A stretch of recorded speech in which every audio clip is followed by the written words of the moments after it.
அருமையானவர்களே, இந்த நாளிலும் அவருடைய வார்த்தையை நான் விடுதலை கொண்டு வருகிறேன். ஆபகுக் 2:3 பாருங்களேன்.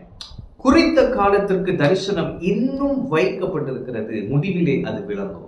அது பொய் சொல்லாது, அது தாமதித்தாலும் அதற்கு காத்திரு, அது நிச்சயமாய் வரும், அது தாமதிப்பதில்லை. ஆமென். குறித்த காலத்திற்கு தரிசனம் இன்னும் வைக்கப்பட்டிருக்கிறது. அப்ப ஆண்டவர் உங்களுக்கு கொடுத்திருக்கிற தரிசனம் ஒரு காலத்தை அவர் குறித்திருக்கிறார். அந்த காலத்திலே அது நிறைவேறும். குறித்த காலத்திற்கு என்று தரிசனம். பாருங்க, யோசேப்பு ஒரு சொப்பனம் காண்கிறான். ஆனால் அவன் வெறுங்குழியில அவனை போடுறாங்க, அடுத்து சிறைச்சாலையில போடுறாங்க. அவனுக்கு ஒன்றும் புரியல. ஆனா குறித்த காலம் வருகிறது, அவன் வருத்தப்பட்டான். ஆமென். அப்போ உங்களுக்கு ஒரு குறித்த காலம் வைக்கப்பட்டிருக்கிறது. இந்த தரிசனம் நிறைவேற ஒரு குறித்த காலம் வைக்கப்பட்டிருக்கிறது. இன்றைக்கு நீங்க வெறுங்குழியின் அனுபவத்தில் இருக்கலாம், அல்லது சிறையிருப்பின் அனுபவத்தில் இருக்கலாம். எனக்கு ஏன் இது நடக்கிறது? ஆண்டவர் சொன்ன வார்த்தைக்கு இதற்கு சம்பந்தம் இல்லாமல் நடக்கிறது. எனக்கு ஏன் இந்த தலை குனிவு? என்னை ஏன் நிராகரிக்கிறார்கள்? எவர்கள் என்னை உயர்த்த வேண்டுமோ அவர்களே என்னை நிராகரிக்கிறார்களே. இப்படிப்பட்ட எண்ணங்கள் உங்களுக்கு இருக்கலாம். நான் சொல்லுகிறேன், குறித்த காலத்திற்கு தரிசனம் இன்னும் வைக்கப்பட்டிருக்கிறது. முடிவிலே அது விளங்கும், அது பொய் சொல்லாது. அப்ப அந்த தரிசனம் பொய் அல்ல. நானா பார்த்துட்டேன் போல பிரதர், நானா அப்படி யோசிச்சுட்டே போல, என்னுடைய கற்பனையில நான் அது ஆண்டவர் சொன்னார் நினைச்சிட்டேன் போல பிரதர். இல்ல, ஆண்டவர் சொல்றாரு, அது பொய் சொல்லாது.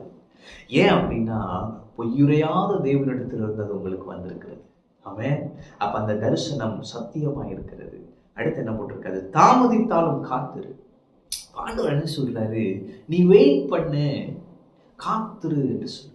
காத்திருக்கும் பொழுது அந்த தரிசனம் நிறைவேறுவதை நாம் காண முடியும். அவன் சொல்லிட்டு நம்மளை பத்தி அவருக்கு நல்லா தெரியும். பாருங்களேன், எவ்வளவு அழகா சொல்லியிருக்கு. தாமதித்தாலும் காத்திரு, அது நிச்சயமாய் வரும், அது தாமதிப்பதில்லை. ஆண்டவர் நம்மளை என்கரேஜ் பண்றாரு. ஆண்டவர் உங்களை என்கரேஜ் பண்ணாரு. அம்மா, நீ காத்திரு, அது தாமதிப்பதில்லை என்று சொல்றாரு. அப்பனா அந்த தாமதங்களுக்கான முடிவு சீக்கிரத்தில் வரப்போகிறது. ஆமென். அப்ப தேவன் சொன்ன வார்த்தைகள், தேவன் கொடுத்த தரிசனம் நிறைவேறப் போகிறது. அது தாமதிப்பதில்லை, அது நிச்சயமாய் வரும் என்று சொல்கிறார். தேவன் சொல்லுகிறார், இனி காலம் செல்லாது. ஆமென். இனி தாமதிப்பதில்லை. உயர்வு உங்களை தேடி வருகிறது. பதவி உயர்வுகள் உங்களை தேடி வருகிறது. தேவன் சொன்னவைகள் உங்களை தேடி வருகிறது. தேவன் சொன்ன வாக்குத்தத்தங்கள் நிறைவேறுகிறது.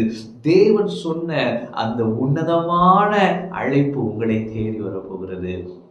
கர்த்தர் யோசேப்புக்கு அவர் காண்பித்த அந்த சொப்பனத்தை அப்படியே நிறைவேற்றினார். என்று உங்களுக்கு கொடுத்த தரிசனத்தை அவர் அப்படியே நிறைவேற்ற உண்மையுள்ளவராக இருக்கிறார். பொறுமையோடு காத்திருங்கள். ஆண்டவருடைய வார்த்தையை இறுக பிடித்துக் கொள்ளுங்கள். இதை கடந்து செல்வீர்கள். இந்த கடின பாதையை கடந்து செல்வீர்கள். இதை கடந்து செல்லும் பொழுது அந்த முடிவிலே அந்த தரிசனம் நிறைவேறுவதை உங்களால் பார்க்க முடியும். ஒரு பெரிய ஜெயத்தோடு, கம்பீரத்தோடு தேவன் உங்களுக்கு வைத்திருக்கிற அந்த நல்வாழ்க்கை, புதிய பிரயாணத்தில் நீங்கள் அடியெடுத்து வைப்பீர்கள்.